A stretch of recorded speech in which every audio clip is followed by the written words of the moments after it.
La liturgia principal es la Santa Misa, puesto que es la actualización del sacrificio de Cristo. Te invitamos a seguirnos en este programa dedicado a la liturgia de la celebración eucarística. Aprende a vivir y a celebrar mejor lo que profesas. Meditemos y busquemos en nuestro corazón el camino a la mejor forma en que debemos recibir al Señor. ¡Comenzamos!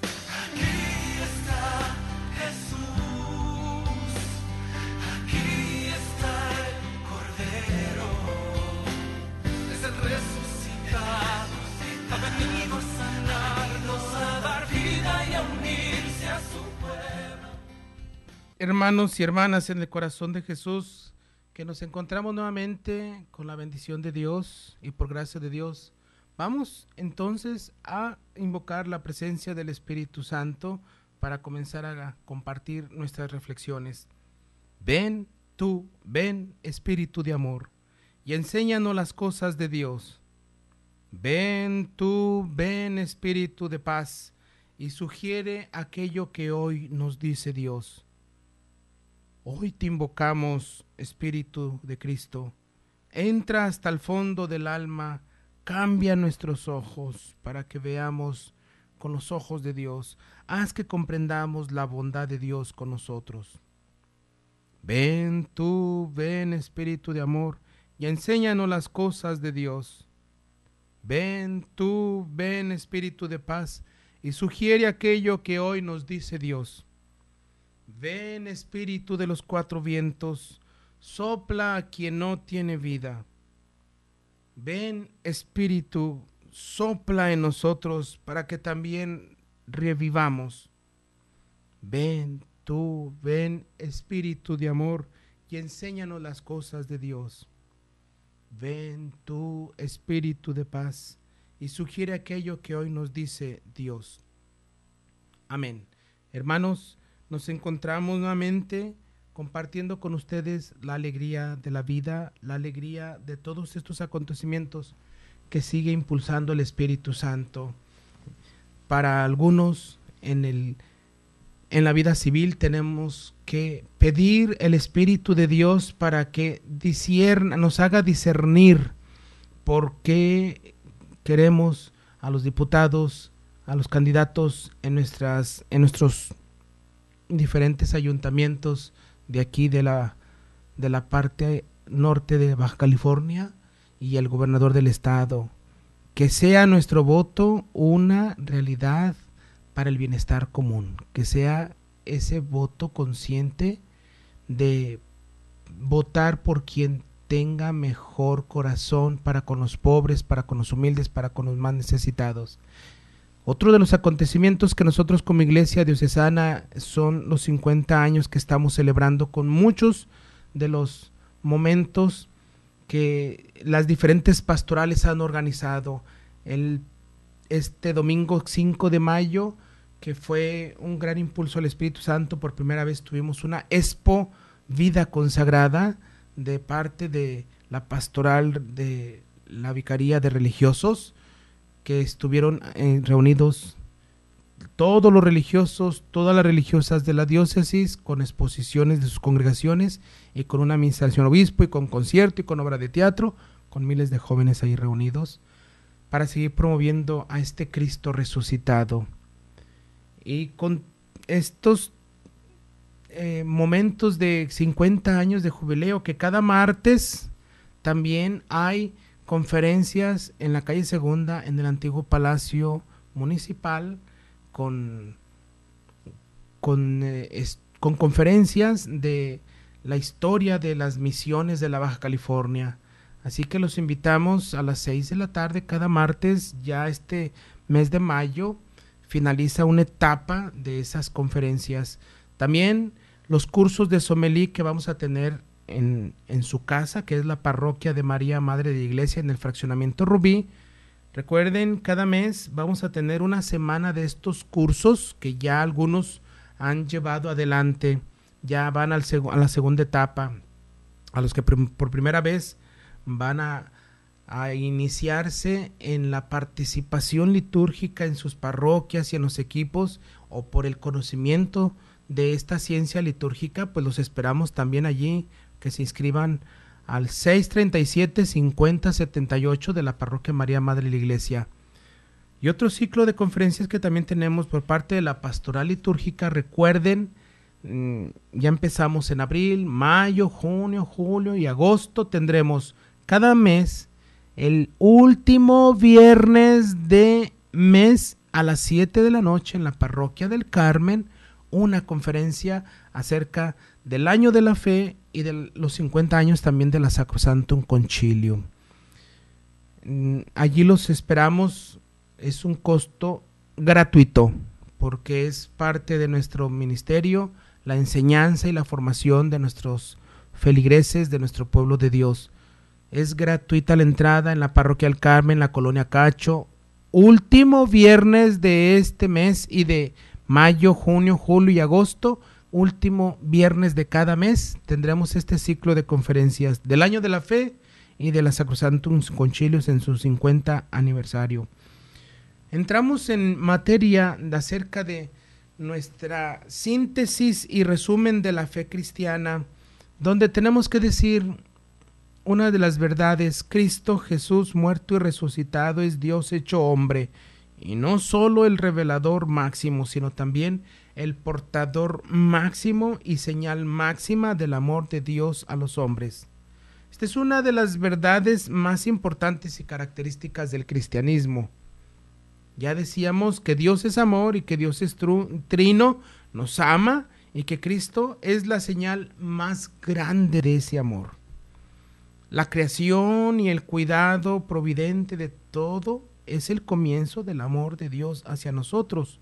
De lo contrario, Dios no nos hubiera creado por ese amor. Por eso dice la Biblia en ese libro de la sabiduría: tú, Señor, amas cuanto existe y no aborreces nada de lo que existe, pues si odiaras algo, no lo habrías creado. ¿Cómo subsistiría algo si tú no lo quisieras? ¿Cómo permanecería si tú no lo estuvieras llamando a la existencia? Pero tú eres compasivo con todas las cosas, porque son tuyas, Señor, amigo de la vida. En ese libro de la sabiduría del Antiguo Testamento, en el capítulo 11, del versículo 24 al 26. Así que el Antiguo Testamento llama Padre de los hombres a Dios, en cuanto que es nuestro Creador. Pero también en ese sentido es Padre de la creación entera, porque ha salido de su bondad y de su amor divino, pero también de los animales y de las cosas. La creación tiene su origen en un acto de amor paternal de Dios y también su providencia. El sábado también estuve en otra estación de radio y los que dirigían allí de los Caballeros de Colón, ese programa de La Última Llamada, así se llama, ellos hablaban también acerca del Génesis, del tiempo, de la creación, y me tocó también hablar todo esto de el amor que Dios manifestó y manifiesta al seguir haciendo que subsista la creación. No solamente la creó, sino que la hace subsistir con su poder y con su poder y con su amor. Hace que siga subsistiendo cada hombre y cada uno de nosotros en este mundo, hasta que Él decida, hasta que sus planes infinitos, que no son los de nosotros, digan el fin de los tiempos. Y hablábamos precisamente del orden que Dios estableció en la creación. Es Santo Tomás de Aquino, basado en Aristóteles, este filósofo, que habla de las vías naturales, de las 5 vías naturales que nos conducen al reconocimiento de la inteligencia absoluta y de este ser absoluto que es Dios y que le llamamos Padre y que es Padre de nosotros, Padre de Jesucristo, y que sigue manifestándose en medio de nosotros. Y vemos cómo él dice, una de las vías de Santo Tomás, es el orden establecido es tan perfecto que no se pudieron haber creado por casualidad. Tuvo que haber alguien que lo hizo perfecto para que cada galaxia, cada planeta y cada astro no chocara y no se saliera de su de su órbita y de su orden establecido. El orden de la creación, el nacimiento de las plantas, de los animales, que ya es por instinto y que ya es por naturaleza, que llevan un ciclo de vida que aunque el hombre no lo sembrara o aunque el hombre no lo inventara con los animales, ya se da sin nuestro consentimiento, porque es el acto creador de Dios que ya estableció este orden. En el tiempo, por supuesto, porque Dios creó el cielo, la tierra, el sol, la luna, las estrellas, los astros, el día, la noche, las estaciones que nos van rigiendo. Ya esto no hace falta alguna ciencia para que se dé. Ni la NASA, ni ninguna otra en otro país del primer mundo que haga posible esto que existe. Así que, hermanos, el orden nos lleva a esta existencia y a este encuentro con Dios y a descubrir a Dios en nuestras vidas. En un segundo paso, el Antiguo Testamento habla de muchas maneras del amor de predilección y de la pasión de Cristo por su pueblo escogido. Y así encontramos en los profetas Jeremías, Oseas, que dicen: es para mí un hijo tan querido, o un niño tan mimado, que tras haberme hecho despotricar contra él, todavía vuelvo a pensar en él y mis entrañas se conmueven y juro que no ha de faltarme cariño hacia él. Su madre, mi pueblo, se ha prostituido, pero lo visitaré. Voy a seducirla y le hablaré al corazón, y ella me responderá como en los días de su juventud, dice el profeta Oseas. En unos momentos más vamos a seguir continuando con estas reflexiones de Dios. El domingo es la fiesta por excelencia para nosotros católicos. Aprende a vivirla. Enseguida regresamos.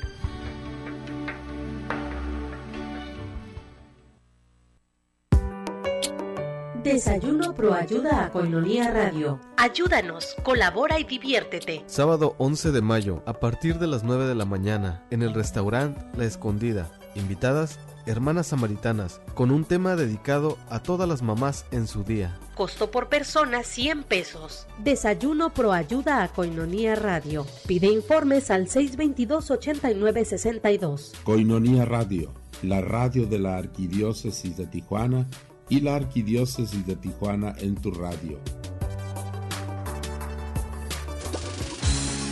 Moriplus cápsulas. 7 veces la vitamina C de la naranja, 4 veces la vitamina A de las zanahorias, 4 veces el calcio de la leche, 3 veces el potasio del plátano, 2 veces la proteína del yogur. Moriplus cápsulas. Adquiérela en Koinonia Radio o infórmate al 622-8962. Contáctanos y haz tu pedido ahora. Moriplus cápsulas. Mejora tu salud y de forma natural.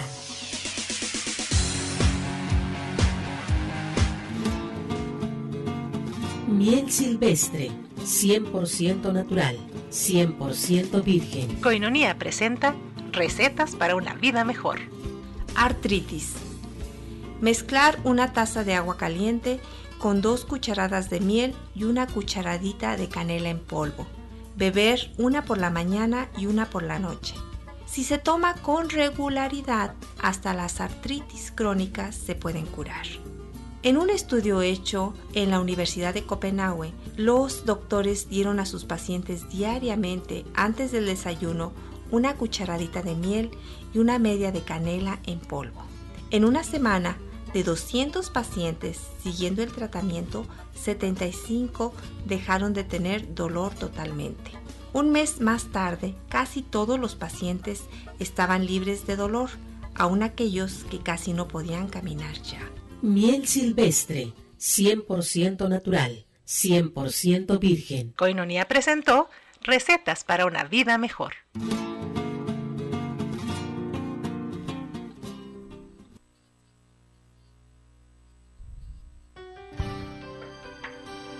La Santa Misa es la renovación incruenta, sin derramamiento de sangre, del sacrificio de Jesucristo en el Calvario.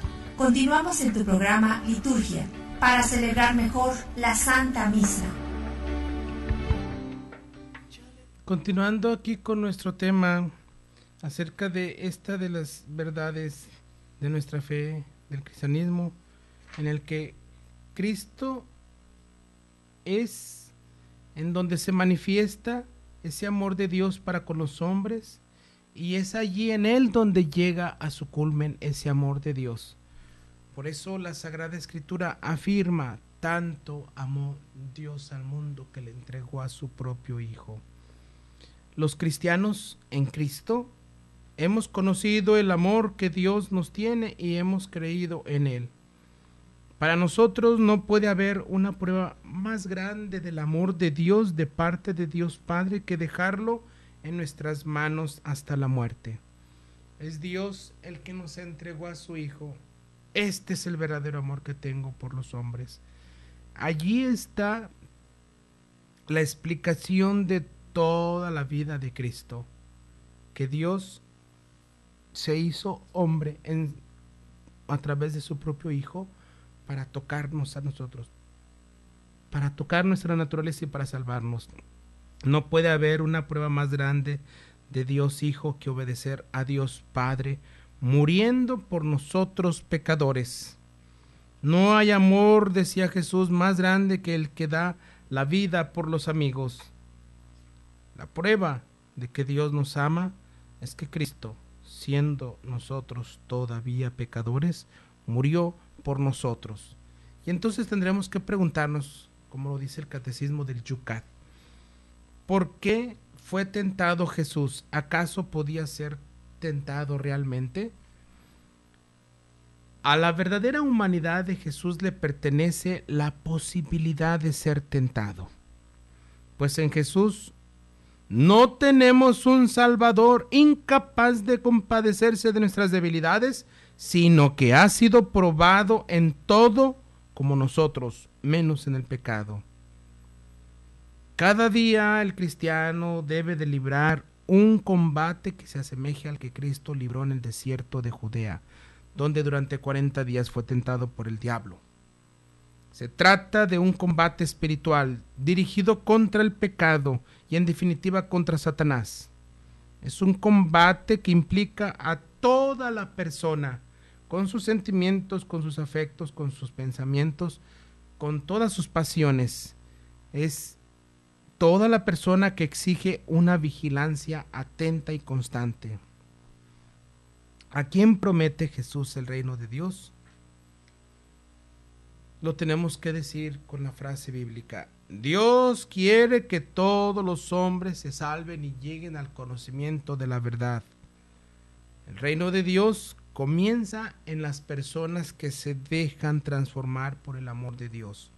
Según la experiencia de Jesús, son sobre todo los pobres y los pequeños. Incluso las personas que están alejadas de la iglesia encuentran fascinante que Jesús, con una especie de amor preferencial, se dirija primero a los excluidos sociales. Ya el documento de Aparecida nos va a insistir para nosotros, pastores de esta iglesia latinoamericana, que tengamos este sentir y mirar de Jesús en nuestra pastoral, ir a los más alejados. Aparecida está inundado de tantas expresiones para ir a los alejados, a los marginados y a los renegados y a todos aquellos que están fuera de nuestras celebraciones, fuera de nuestras acciones pastorales.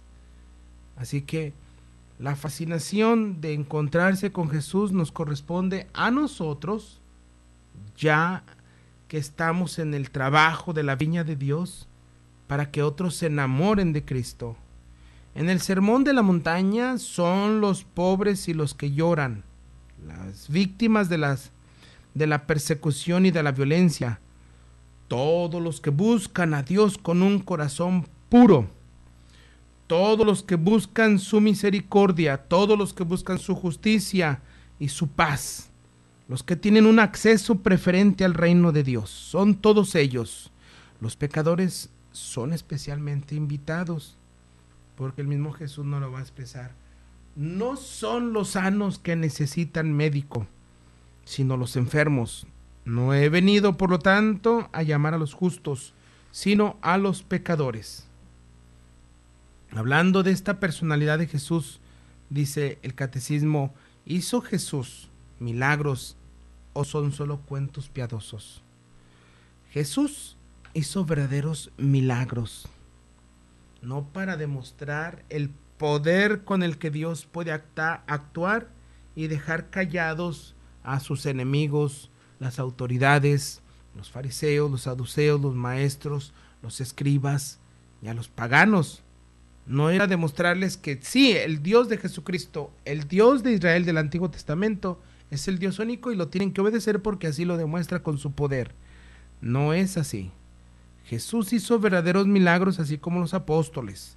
Los autores del Nuevo Testamento se refieren a sucesos reales. Ya las fuentes más antiguas nos informan de numerosos milagros, incluso de resurrecciones de muertos, como confirmación del anuncio de Jesús. Él dice, pero si yo expulso los demonios por el poder de Dios, por el Espíritu de Dios, es que ha llegado a ustedes el reino de Dios. Los milagros sucedieron en lugares públicos. Las personas afectadas eran conocidas, a veces incluso por su nombre, por ejemplo, el ciego Bartimeo, o la suegra de Pedro, o el hijo de la viuda de Naín. También hubo milagros que representaban para el entorno judío delitos escandalosos, por ejemplo, la curación de un paralítico en sábado, la curación de los leprosos, que eran excluidos de la sociedad, de la familia y de cualquier actividad pública, y que sin embargo no fueron negados por los judíos contemporáneos de Jesús. Así que los milagros no fueron hechos en secreto, en una sesión encerrados secretos, y nadie sabe y nadie supo. Así que la vida pública de Jesús la conocieron hasta los rincones más alejados de su tiempo. Ahora, ¿por qué Jesús hizo milagros? Los milagros que Jesús hizo eran signos del comienzo del reino de Dios.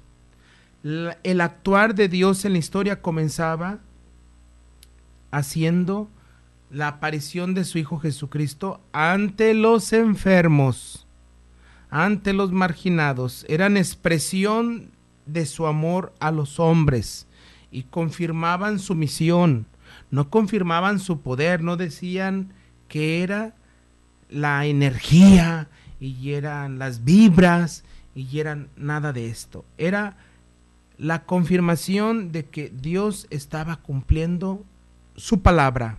Allí está mi hijo, escúchenlo, porque además Jesús, de hacer que se levantara un paralítico que estaba en cama, lo hacía andar y le decía, tus pecados te son perdonados. Ahora ve y anuncia el reino de Dios. Los enfermos y los endemoniados lo primero que querían era seguir a Jesús. Muchos siguieron a Jesús y otros, los que Jesús mismo les decía, tú ve y anuncia, no me sigas a mí, ve y predica las maravillas que Dios hizo contigo.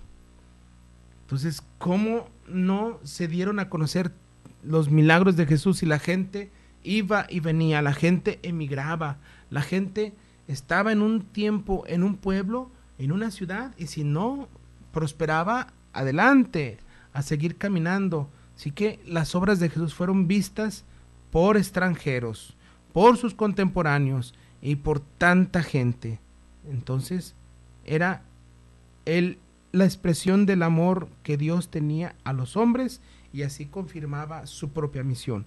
Los milagros de Jesús no eran una representación mágica de ilusionismo. Vean, aplaudan, sepan, miren, cooperen. No, Él estaba lleno del poder del amor salvífico de Dios. Por medio de los milagros, Jesús muestra que es el Mesías y que el reino de Dios comienza en Él. De este modo se podía experimentar el inicio de un nuevo mundo, liberaba del hambre, liberaba de la injusticia, liberaba de la enfermedad y la muerte, del demonio, porque mediante la expulsión de demonios comenzó su victoria contra el príncipe de este mundo. Se refiere a Satanás, que había entrado en los corazones y en las casas de mucha gente. Ahora entraba el reino de Dios. Sin embargo, Jesús no suprimió toda desgracia y todo mal de este mundo. No suprimió la pobreza, no suprimió la muerte, ni la enfermedad, ni el sufrimiento.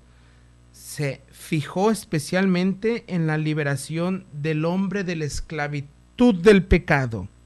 Le importaba ante todo la fe que suscitaba a través de los milagros. ¿Tú crees que puedo? Entonces sana.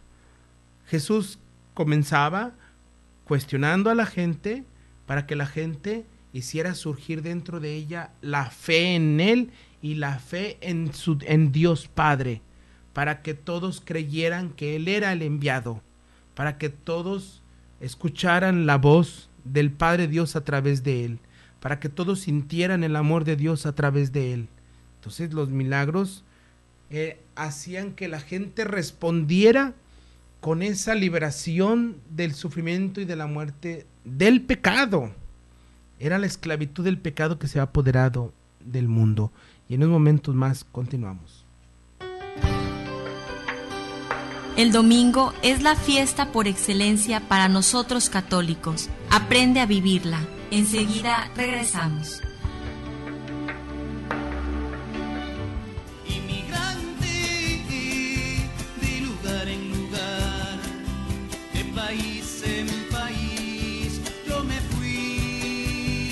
La Iglesia acepta los nuevos retos que le presentan la migración humana, intensificando la solidaridad y respeto por la dignidad del migrante y sus derechos fundamentales. El Padre José Lamberto López Rosas nos ayuda a comprender este proceso en tu programa Movilidad Humana, los martes a las 8 de la noche por Koinonia Radio 1420 AM y por www.tjcatólico.com. Sueños en mi camino, recuerdos que me acompañan.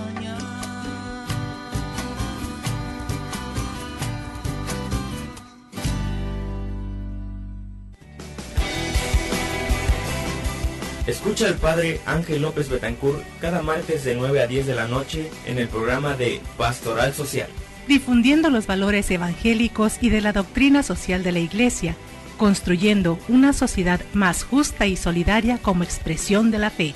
Pastoral Social de la Iglesia, martes 9 de la noche por Koinonia Media, www.tjcatólico.com. Koinonia Radio, levantando la voz para evangelizar.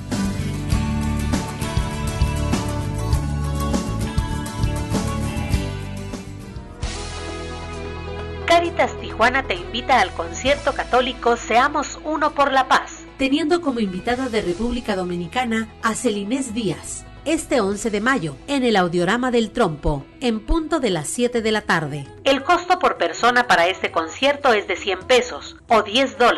Para información y reservación de boletos, comunícate al 683-6232. Concierto Seamos Uno por la Paz. Pastoral Social Cáritas Tijuana invita.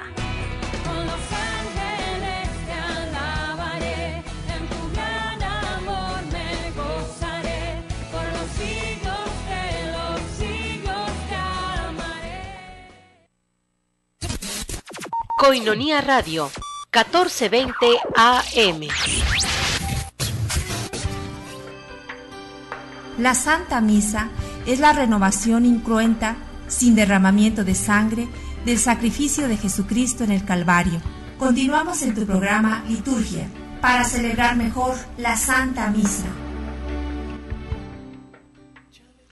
Este mundo que no era liberarlo de la opresión del Imperio Romano y de los que habían esclavizado al pueblo y a mucha gente, haciéndola más pobre, cometiendo injusticias, en las que había injusticias sociales, hambre, vivienda, de todos los servicios básicos de una persona no había. Jesús no vino a ser un revolucionario institucional, un revolucionario insurrecto de fuerzas guerrilleras. Vamos todos estos pobres a levantarnos a la gente. Jesús no viene a liberar de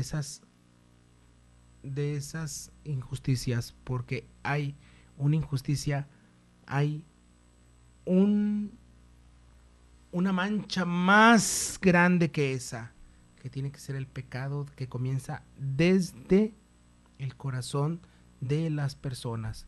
¿Cómo era que se convertían las primeras comunidades? Mirando cómo vivían y cómo se expresaban estos primeros cristianos. ¿Por qué? Porque habían aceptado a Jesús en su corazón, habían aceptado la liberación del pecado en su espíritu. Entonces Jesús tenía que continuar esta obra y tenía que dejarla con alguien para que continuara a través de las generaciones, a través de los siglos, haciendo su promesa: allí estaré con ustedes. Entonces, ¿para qué llamó Jesús a los apóstoles? Jesús tenía un círculo de amigos, de discípulos a su alrededor. Eran hombres y mujeres. En sus correrías de una ciudad a otra, en sus predicaciones y en todo lo que nos narran los evangelios, estaba un grupo de apóstoles y de discípulos y de mujeres discípulas. Ahí estaban siguiéndolo. De ese círculo elige a 12 hombres, a los que llamó apóstoles. Los apóstoles recibieron de él una formación especial y diferentes tareas. Él lo quiso, él los eligió. Por eso Jesús mismo también les va a recordar en la última cena: yo los elegí, ustedes no me eligieron a mí. Yo soy el maestro, y bien que lo dicen, pero vean cómo los he tratado, para que entre ustedes el mayor sea el menor, y el que quiera estar por encima de los demás y quiere ser el gobernante o el coordinador o el presidente, primero tiene que hacerse esclavo de todos. Jesús les va a recordar entonces de dónde han salido, de la elección de él. Y Jesús los forma de tal manera que les dice: ahora les toca a ustedes ir a anunciar lo que yo había anunciado. Y los envió a proclamar el reino de Dios y a curar todo tipo de enfermedad. Jesús llevó consigo solo a estos 12 apóstoles allí en ese rincón tan sagrado de la última cena, donde les encargó: hagan esto en memoria mía. Ustedes ahora harán todo lo que yo les he enseñado. Los apóstoles se convirtieron en testigos de la resurrección y garantes de su verdad. Ellos garantizaban esa predicación con los milagros y también confirmaban su misión con los milagros de Jesús. En el nombre de Jesús yo te lo pido, yo te lo digo, yo te lo doy, en el nombre de Jesús. Después de la muerte de Jesús, continuaron su misión. Eligieron a sucesores para su ministerio, los obispos, aquellos que tenían que vigilar a las comunidades, puesto que ellos habían demostrado ser personas honestas, personas venerables de la comunidad, capaces de poder administrar y de poder, con su humildad y con su sencillez y su inteligencia, de poder solucionar los problemas o conflictos que pudieran surgir, como lo vemos en los Hechos de los Apóstoles, cómo surgen también problemas de divisiones y de entender la doctrina de Cristo, etcétera. Los obispos, los sucesores de los apóstoles, ejercen en nuestro tiempo, en nuestros días, los poderes otorgados por Jesús. Gobiernan, enseñan y celebran los misterios divinos. La unión de los apóstoles se convirtió en el fundamento de la unión de la iglesia.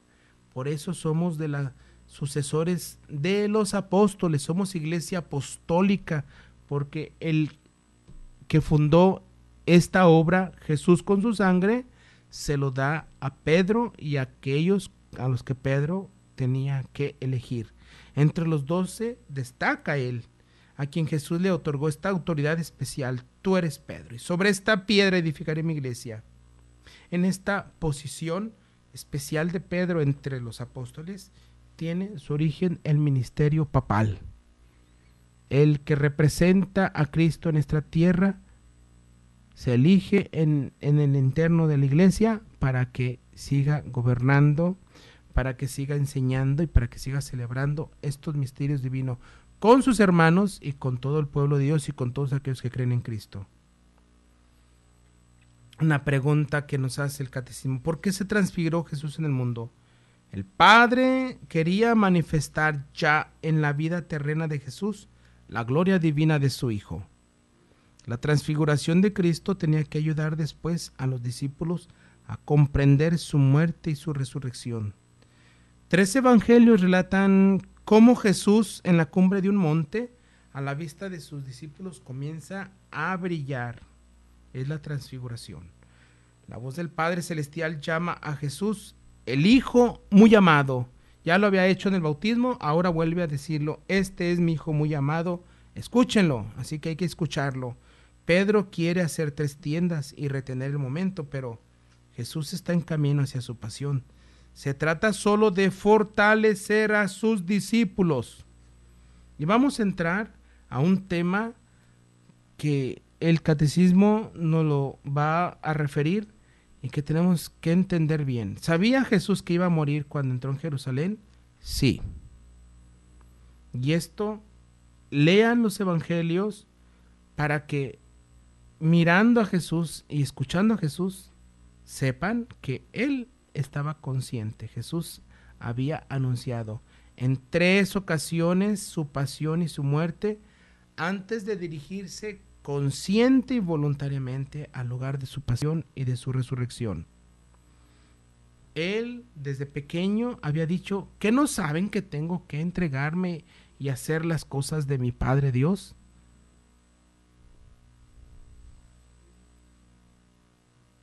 Así que el mismo Jesús desde pequeño estaba ya entregado a las cosas de su Padre Dios, pero primero tenía que entrar en la formación de la familia. José y María tenían que educarlo y tenían que hacerlo pasar por todas las etapas de crecimiento integral, humano, espiritual.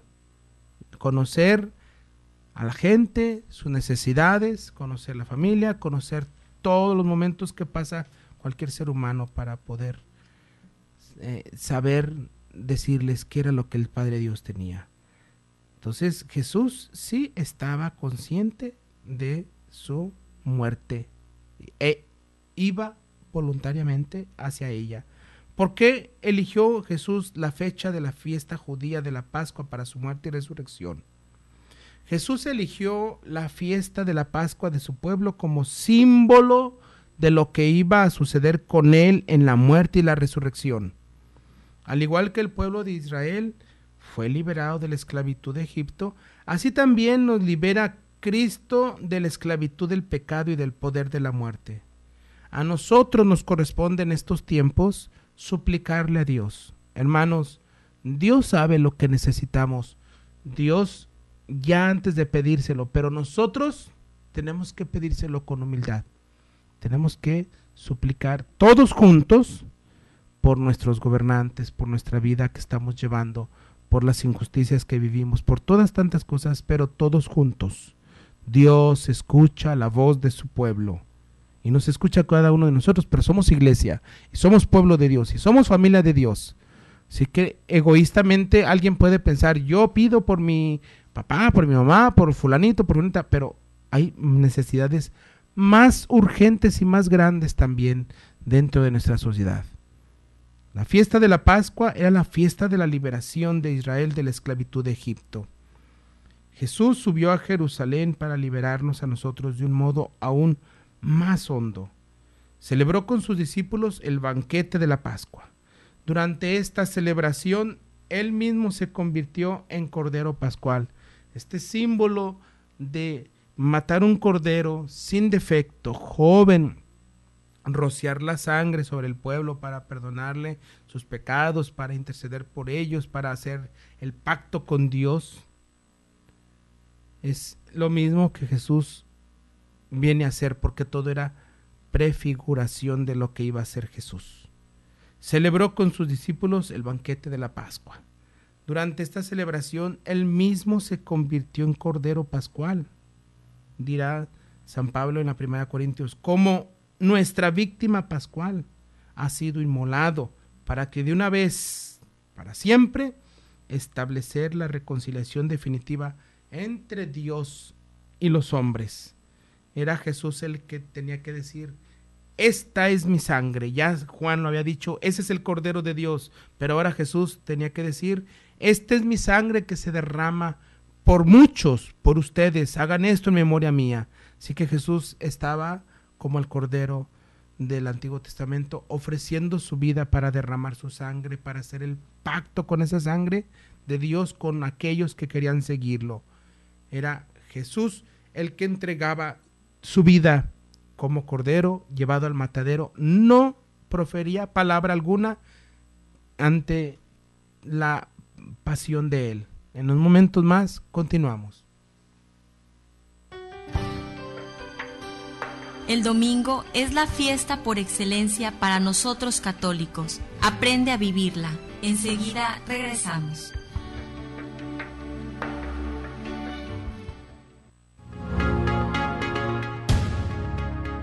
Finalidad de la coinonía. La comunidad tiene como finalidad ayudar a vivir plenamente la vocación cristiana a la santidad, tanto en la familia como en los ambientes en los que se desenvuelven sus miembros, trabajo, escuela, etc. Formar e instruir a los miembros de la asociación en la doctrina de la Iglesia Católica, en la vida espiritual, en las relaciones humanas y sociales, en la cultura, el arte y el servicio, es decir, buscar la santidad.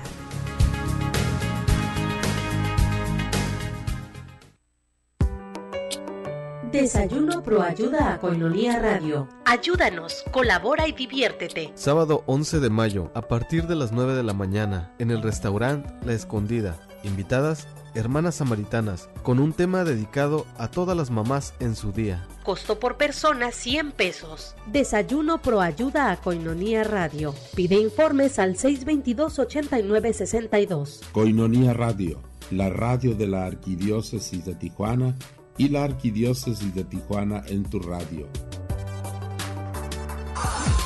¿Quieres llevar a todas partes la programación de Koinonia Media? Adquiere tu tablet con la aplicación incluida para ver nuestra programación.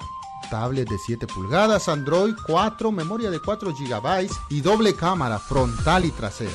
Pídela, tenemos una para ti. Marca al 622-8962. Costo por tablet $125. Tablet Koinonia. Incluye aplicaciones para ver nuestra programación.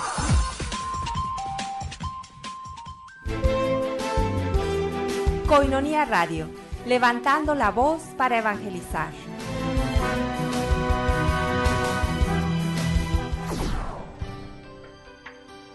La Santa Misa es la renovación incruenta, sin derramamiento de sangre, del sacrificio de Jesucristo en el Calvario. Continuamos en tu programa Liturgia, para celebrar mejor la Santa Misa. Ante este hecho histórico y maravilloso del amor de Dios por nosotros, también se pregunta el catecismo por qué se condenó a un hombre de paz como Jesús a morir en la cruz. Jesús colocó a su entorno ante una cuestión decisiva: o bien él actuaba con poder divino, o bien era un impostor, un blasfemo, un infractor de la ley, y debía rendir cuentas por ello, según la ley. En muchos aspectos, Jesús fue una provocación única para el judaísmo tradicional de su tiempo. Perdonaba los pecados que solamente el que perdonaba era Dios, decían los fariseos.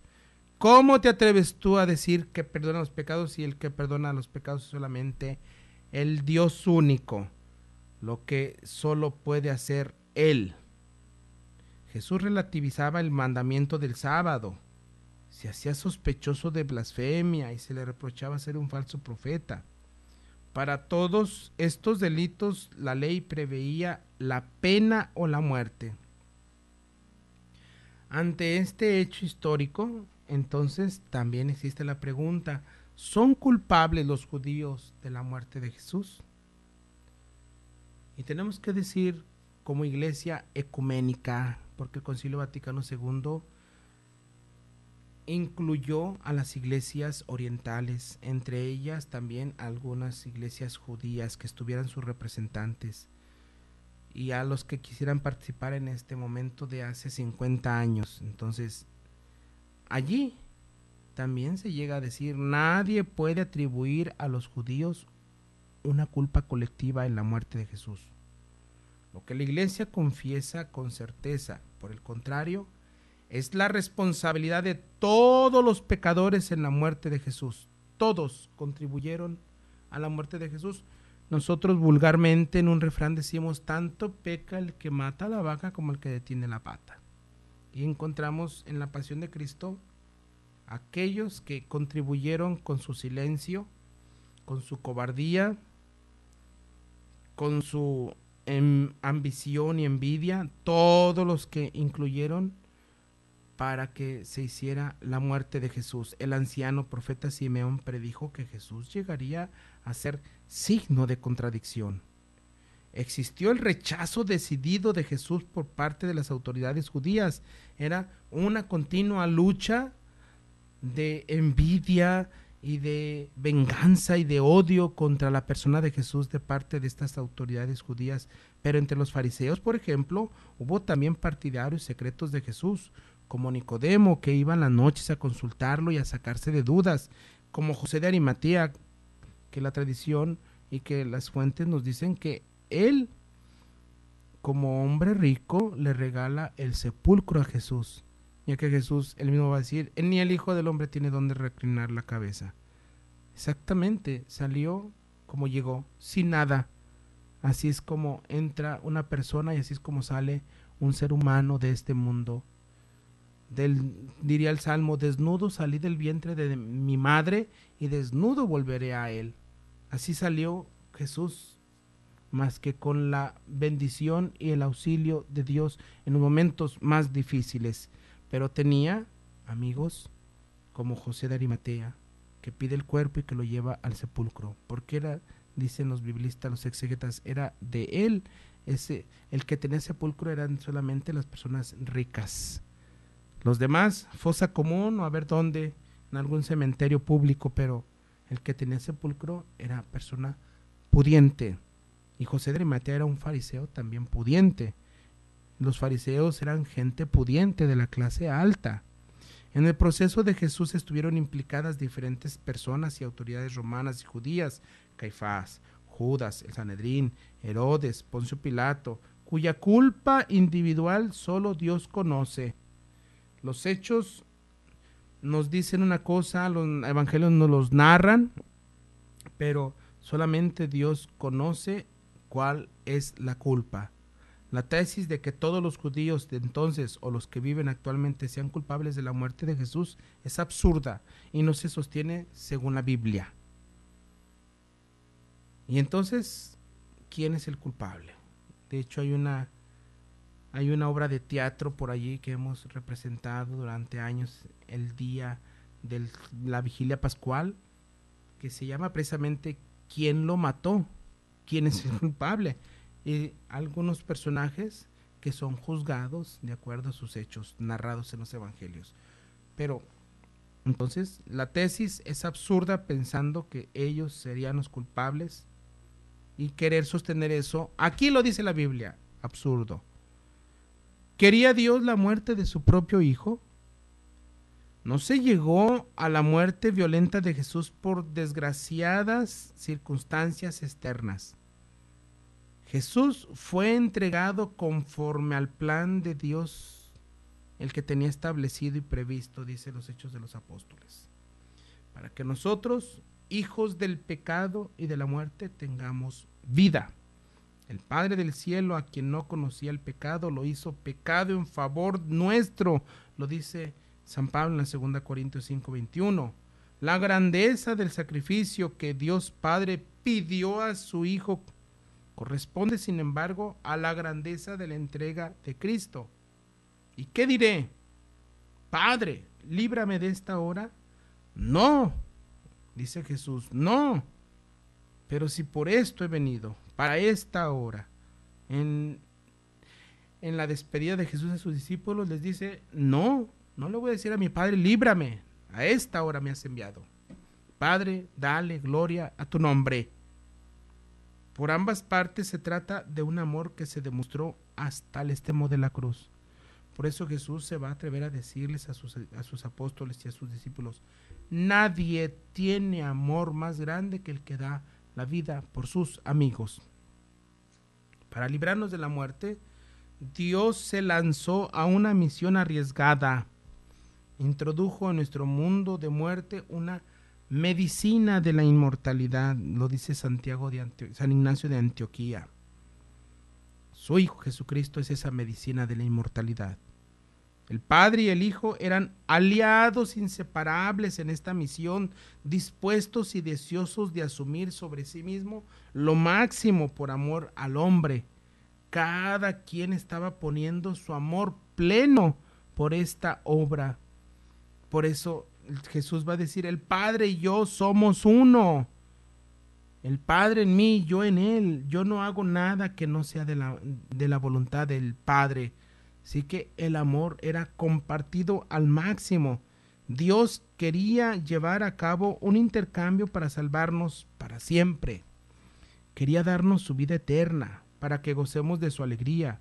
Y quería sufrir nuestra muerte, nuestra desesperación en el sufrimiento extremo a la que puede llegar una persona en enfermedad o en crisis o en lo que gusten, pero Jesús probó hasta el extremo y quería sufrir esa muerte y sentir esa desesperación, quería sentir ese abandono para estar en comunión con nosotros en todo, para amarnos hasta el final y más allá. La muerte de Cristo es la voluntad del Padre, pero no su última palabra. Desde que Cristo murió por nosotros, podemos cambiar nuestra muerte por su vida. Y allí es, ¿qué sucedió en la última cena? Pues entonces es la demostración de ese amor con sus más íntimos amigos. Jesús lavó los pies a sus discípulos la víspera de su muerte, instituyó la Eucaristía e inauguró el sacerdocio de la nueva alianza. Jesús mostró su amor hasta el extremo de 3 maneras. Lavó los pies a sus discípulos, mostró que estaba entre nosotros como el que sirve. Si yo soy el maestro, sépanse que esto es ser alguien que quiera dirigir un grupo, una comunidad o toda una iglesia. Tiene que ser el más esclavo y el más humilde. Anticipó simbólicamente su muerte redentora, pronunciando sobre los dones del pan y del vino estas palabras: esto es mi cuerpo, y mostrando el cáliz, esta es mi sangre. Porque después de cenar dijo esto: es la sangre de la nueva alianza, es mía, que será derramada por ustedes. De este modo instituyó, nosotros decimos, la Sagrada Eucaristía. Y al mandar a sus apóstoles, hagan esto en memoria mía, los convirtió en sacerdotes de la nueva alianza. No es que estaba haciendo una misa de ordenación sacerdotal, el simple dicho de Jesús, la palabra, esto, háganlo en memoria mía ustedes, todo lo que yo les he enseñado. Ese es el mandato de Cristo y esa es la institución del sacerdocio de la nueva alianza.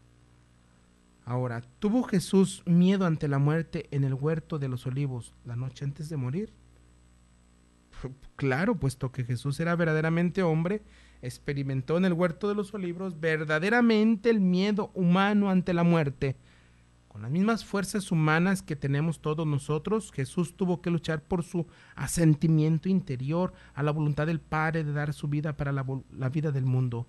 En esa hora difícil, abandonado por todo el mundo, incluso por sus mejores amigos, Jesús se decidió finalmente por un sí. Padre mío, si este cáliz no puede pasar sin que yo lo beba, hágase tu voluntad.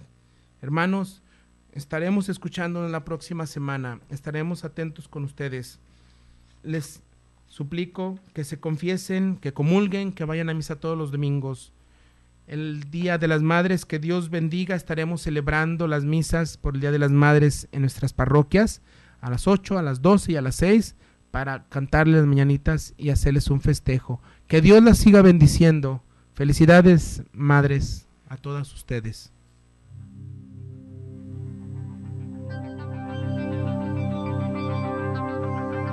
Por hoy, nuestro programa ha terminado. Te esperamos en la siguiente emisión para seguir aprendiendo sobre la liturgia de la misa. Hagamos todo lo posible por dignificar tan importante acto de la vida cristiana, ya que la Eucaristía es el centro de nuestra vida. Dios les bendiga y hasta nuestro siguiente programa.